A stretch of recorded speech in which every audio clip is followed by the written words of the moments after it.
Bharatiya Janata party जो है जो वादा खिलाफी की हो, चाहे महंगाई रोकने का सवाल हो, किसानों की आय दुगुनी करने का सवाल हो, या युवाओं को प्रत्येक साल 2 करोड़ नौकरी देने का सवाल हो, काले धन वापस ला करके सभी को 15-15 लाख रुपया देने का सवाल हो, हर मोर्चे पर जो वो विफल रही है। धर्म अपनी जगह पर है, आस्था अपने जगह पर है। राम मंदिर बना, प्राण प्रतिष्ठान हुई, मोदी जी की जय जयकार हुई। इसी पे बात करेंगे। मंत्री जी हैं, मदन सहनी जी हैं, सीनियर लीडर हैं जदयू के।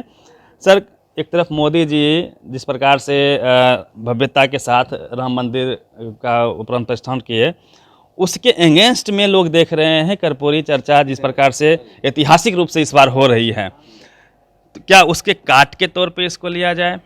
नहीं, ये बिल्कुल ही गलत है।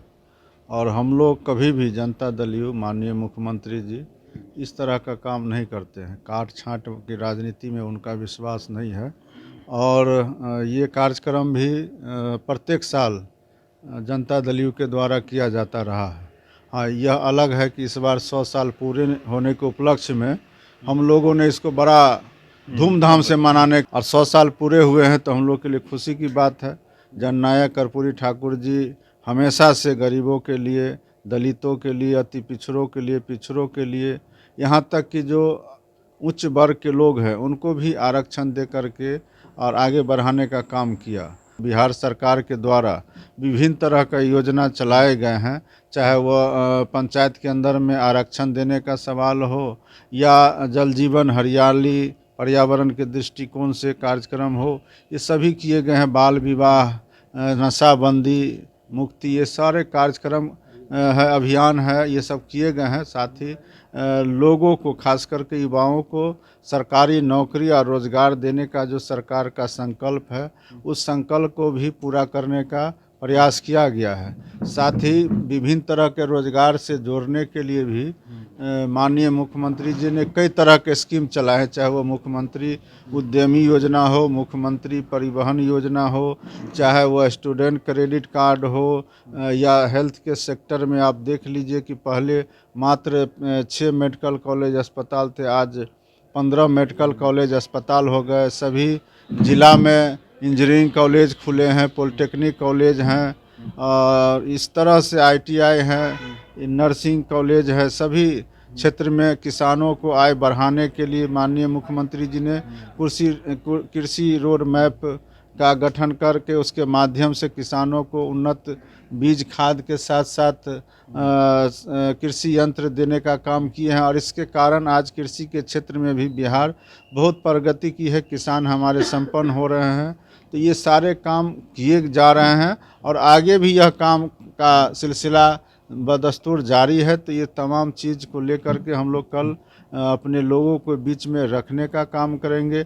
आगामी जो लोकसभा चुनाव है उसके लिए भी हम लोगों को अपने ओर से ज़रूर बताने का काम करेंगे कि किस तरह से भारतीय जनता पार्टी जो है जो वादा खिलाफी की हो, चाहे महंगाई रोकने का सवाल हो, किसानों की आय दुगुनी करने का सवाल हो, या युवाओं को प्रत्येक साल 2 करोड़ नौकरी देने का सवाल हो, काले धन वापस ला करके सभी को 15-15 लाख रुपया देने का सवाल हो, हर मोर्चे पर जो वो विफल रही है, ये सारे चीज़ हम लोग रखने का काम करेंगे। यही इस कार्यक्रम का मूल तो उद्देश्य यही है। और सबसे बड़ा उद्देश्य यह है कि 100 साल पूरे हुए हैं तो जननायक के प्रति जो हम लोग की उनके प्रति जो हम लोग का सम्मान है उसको प्रकट करने का हम लोग इस कार्यक्रम के माध्यम से प्रकट करेंगे।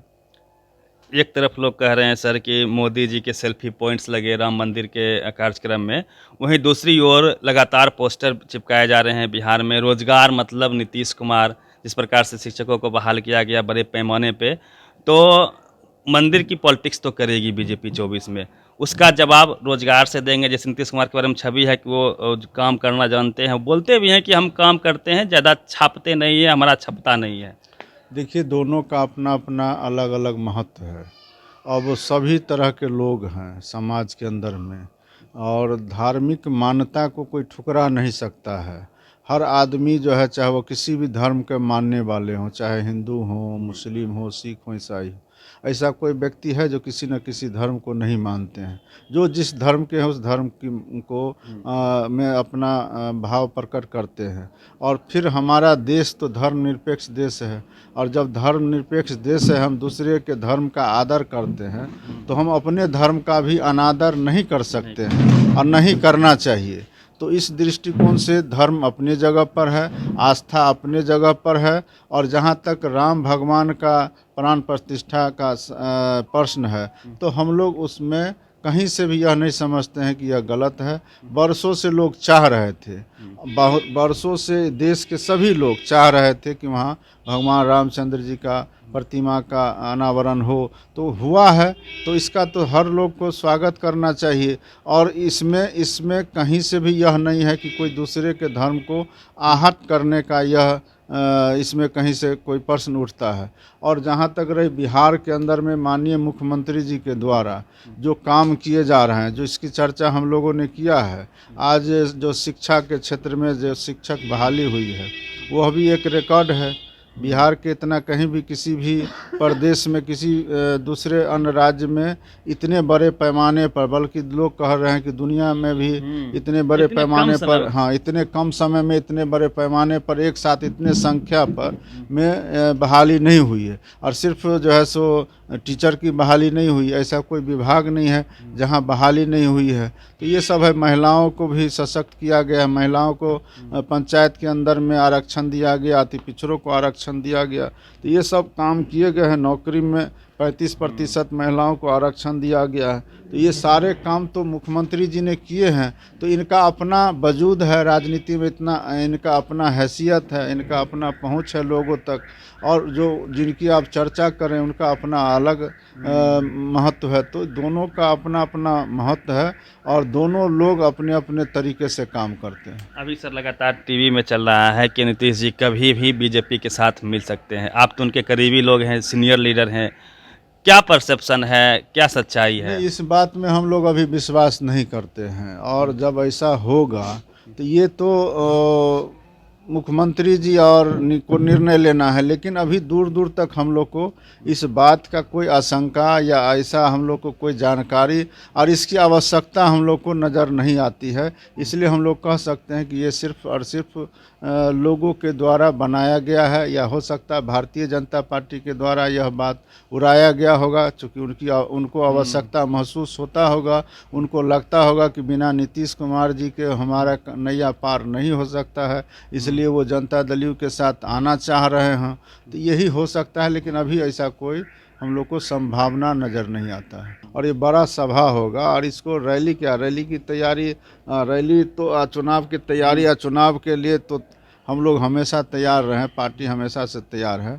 जब चुनाव होगा हम लोग लड़ेंगे भी और जीतेंगे भी। अभी चलिए, सीनियर लीडर थे, जदयू से मंत्री हैं मदन सहनी जी, और जिस प्रकार से जो राजनीतिक उथल पुथल बिहार में दिखाया जा रहा है टीवी के माध्यम से, उस पर भी बातचीत हुई। और कर्पूरी चर्चा, कर्पूरी जी की जो विशेष महत्वता है, सादा जीवन उच्च विचार रहा, जो उन्होंने जो कार्य किए हैं उसको नीतीश कुमार जी आगे बढ़ा रहे हैं, ऐसा दावा है। उनके उत्तराधिकारी के तौर पे नीतीश कुमार खुद को नीतीश कुमार को माना जाता है बिहार में। पूरी बातचीत पे प्रतिक्रिया दीजिएगा रवि मेहता, नेशनल दस्तक, पटना। नेशनल दस्तक की आपसे गुजारिश है कि अगर इसको बचाना चाहते हैं तो नेशनल दस्तक को सब्सक्राइब करने के लिए रेड कलर के सब्सक्राइब बटन को दबाएं, फिर बेल आइकन की घंटी दबाएं। नेशनल दस्तक को बचाने के लिए बहुत जरूरी है कि हर खबर को शेयर करें, लाइक करें, कमेंट जरूर करें।